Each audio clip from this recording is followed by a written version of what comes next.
พามาเบิ่งหอพิพิธภัณฑ์เด้อสถานไปสอบพรหมวิหารเดี๋ยวจริงๆก็เป็นยังไง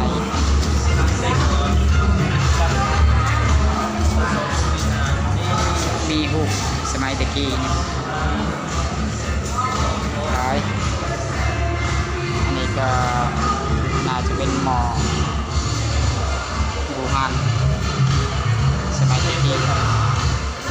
ของบัง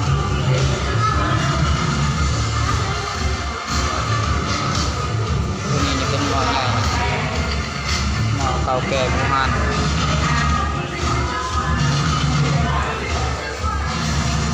อันนี้แม่น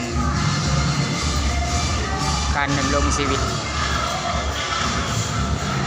การดำรงชีวิตของแขวงสวรรณเขตสมัยก่อน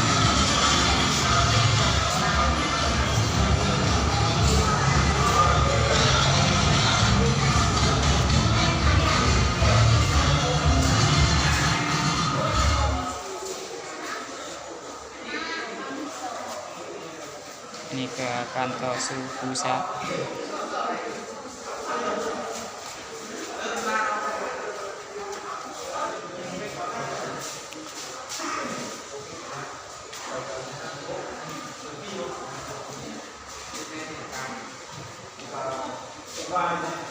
นี่ก็คือผู้นำมีทานไปสอนทานโมหัก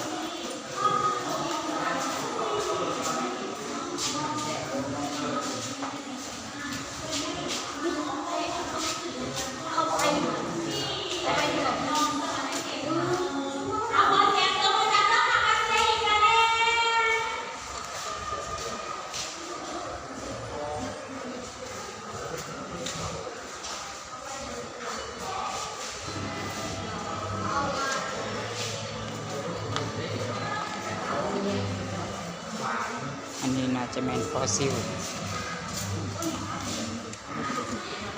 ลแห่ภาพที่หายาก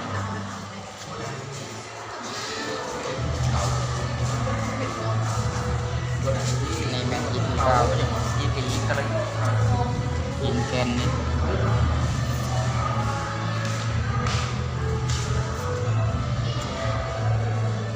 สเก็ตหินนี่คือยุคสมัยบรรพบุรุษที่เคยใช้ก็มาจากสเก็ตหินตัวนี้ครับเห็นมันเป็นคม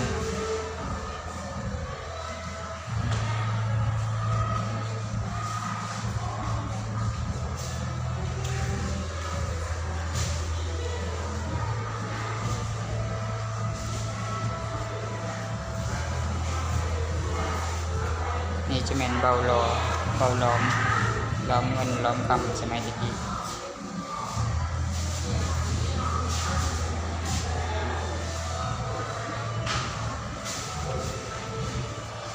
อันนี้ก็เป็นเบาล้อมทองก้อนทองที่ล้อมแล้ว